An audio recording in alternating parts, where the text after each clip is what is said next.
All right, Ramon, what's going on? Yo, what's up, Anthony? Everything's good, man. Can't complain.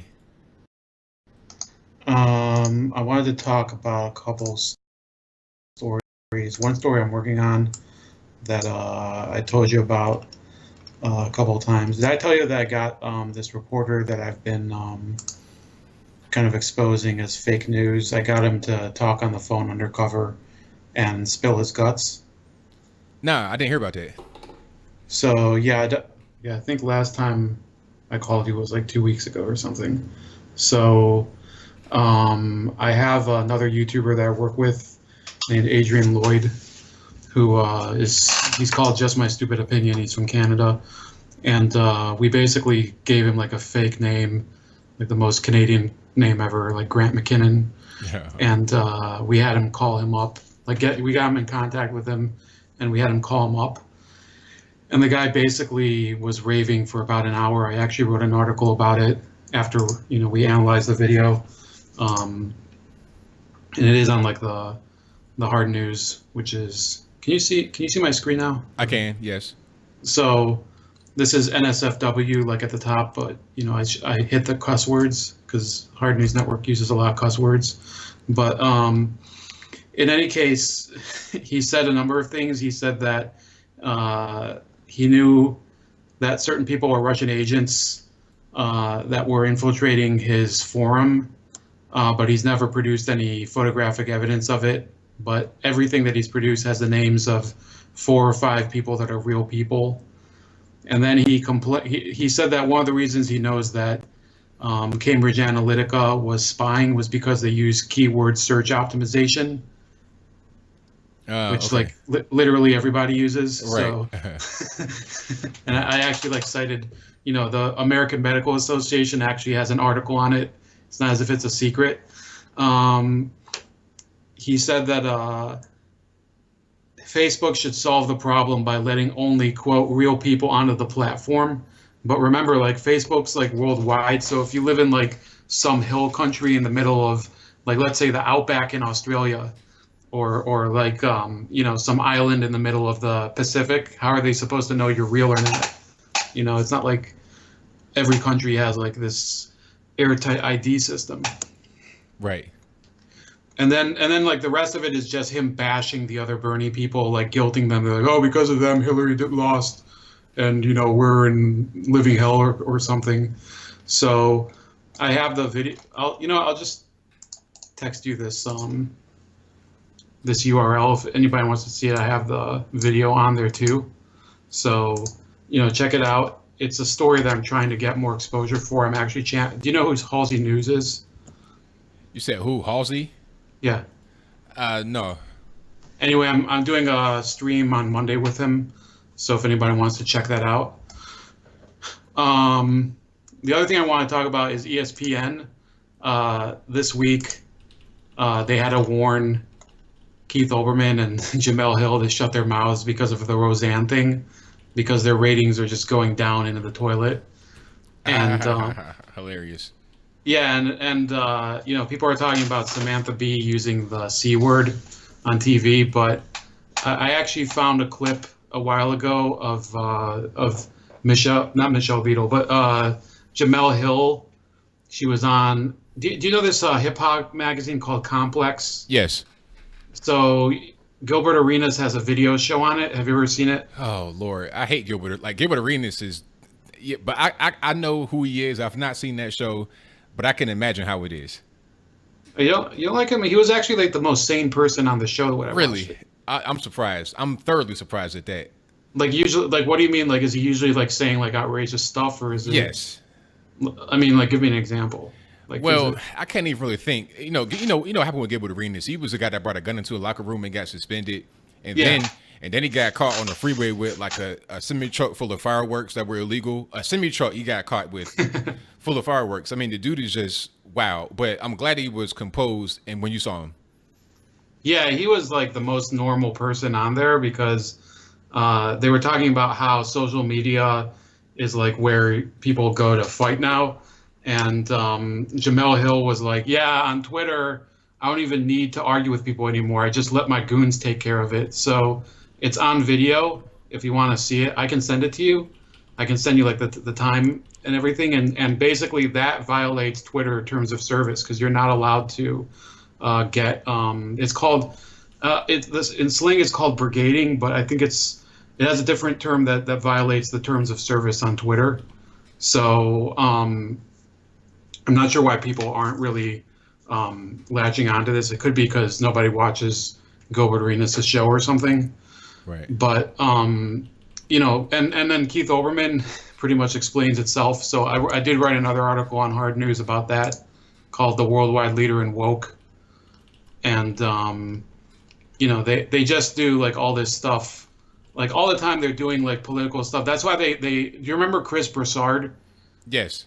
So I think he got scared off because he's more of a Christian evangelical, even though like he's a Christian evangelical, and he got into like an on-air argument over whether gay people can be Christian after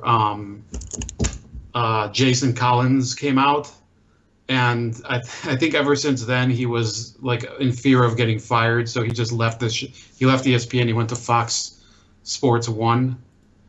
And now Right. you know, I guess over there he can finally like loosen his tie and like be himself or something. So like a lot of these stars are leaving ESPN. So even their new morning show, which apparently do you ever listen to Clay Travis? You live in Tennessee, right? Yeah. So Clay Travis is like this other sports host, and he's writing a book now. It's coming out in September on how ESPN's political climate has driven away viewers. So he said that there's $17 million that ESPN sunk into this new morning show, that they broke up Mike and Mike in order to you know. Yeah, that was the launch this new stupidest show. thing ever. That was so dumb. I mean, you got Jalen Rose, Greeny, Mike Greenberg, and then Michelle Beadle. It's horrible. Have you seen the show? Because I just hear it's bad, but I don't have ESPN, so I don't watch it. I have seen it, and it is bad. It's very bad. Like, I don't understand why they broke apart Mike and Mike. That was perfectly fine. Maybe it was some problems between Mike and Mike, but what they did now was just because the thing about it, they're looking at it from a numbers point of view, because Jalen Rose had a good podcast, or still does, with David Jacoby. That's a good podcast by itself. And then you have Mike and Mike. Mike Greenberg was good on there. And then you have Michelle Beadle. That's just affirmative action female, you know. Eye candy. Yes, basically. So they're thinking, okay, we could put all them together and it would be a good show. The show's bad. It's produced poorly. If they don't have any chemistry, it sucks. Well, what's it about? Is it just like It's a basic sports show, just kind of like any other morning sports show would be. Not anything really beyond just basic stuff, just basic sports talk. And it sucks. Like they try to have like a little bit of entertainment in it, but it's bad. so apparently they have until September to get their ratings right, or they're gonna basically fire either one or all of the people on the show. I mean, don't fire the people. I mean, you can actually fire Michelle Beadle, because I don't see why she's there, wasted space. But definitely don't fire Jalen Rose or Mike Greenberg, but get rid of the show.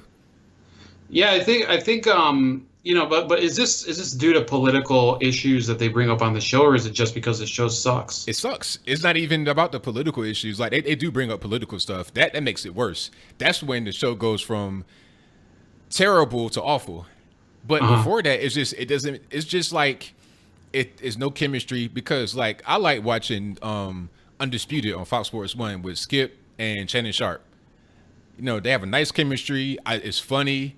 It's a good show to watch. I enjoy watching it, listening to it. But these people here, it's bad, man. I wouldn't even want to hear that when I'm in the car dealership getting my vehicle worked on. You know what I think is like the difference. Like, I don't like Shannon Sharp's views, but I think, you know, a Hall of Fame tight end who is he's like reasonably smart. Like, it's much better than Jamel Hill. Like I did like a longer analysis in my article on Jamel Hill's history. And basically, Jamel Hill, when she focuses on Michigan State University and nothing else, can put out good articles because she's an alumnus and she knows, you know, the Tom Izzo situation or whatever. anything else she touches, she's basically like the reverse Midas. She turns it to doo-doo. Like it's ridiculous. And the whole blog that she works for now, the Undefeated, it used to be managed by that Jason Whitlock guy, but he kind of didn't manage it well enough, so they let him go, and then later they put in this other guy. Can you see this guy? Yeah, I see him. Kevin Morita. So he used to be a Washington Post guy, and he was more of like a politics and racial society stuff guy. Like he wrote 3 books, and one of them was like basically a book that was like really critical of Clarence Thomas, and the other one was about the Million Man March. So they're putting him in charge of like supposedly a blog that mixes race and sports, but it's like basically race with like kind of a jock flavor to it, and that's about it. Like it's mostly about race. Right. That's what I'm trying to say. So it's not really. It's almost the same as the Root. So you have ESPN running the same, and they're free to do whatever they want. But at that point it's not sports writing or entertainment anymore. It's basically just another political thing. Yeah. So, I mean, are you seeing this like more and more with like a lot of these? Like I know with the Gamergate, didn't Kotaku go that way? Yeah, Like Kotaku kind of went like this way as well. Yeah, I mean they have some good stuff on there. I like the guy Jason Schreier. I think that's how you pronounce his name. Sometimes I like him, but for the most part, they're on some. They got really weird. They're weirder than the Root and ESPN. Yeah, I don't know. It's like very troubling because, I myself, I like writing and I like blogging, and I like to investigate stuff. But, I think if this is the future of like online journalism, then, we're really screwed. And I don't know what's going to happen, because I think it's becoming less and less lucrative to be involved in like the media now. So either you're one of these mega rich corporations that can throw money in the toilet, or you're just some dude like next to like a box of half-eaten pizza, like in their apartment or something. Right. Not me. I live in a house, but I'm Gotcha. saying in general. Right. All right. That's about it. Have a great night, Anthony, and check out that article I sent you in the Skype chat. All right, will do. Thank you for the call, man. Definitely appreciate you. No problem. Have a good night. All right, thank you to Ramon for the call. Definitely appreciate it. Yeah, ESPN, their shows, their programming is not good. Like the actual sports, obviously, that's something different. But what they show, as far as, I can't even really put it into words. Like their on-air talent is not really good because of how they produce it. Number one, the topics they discuss, the format in which it's delivered is just not good.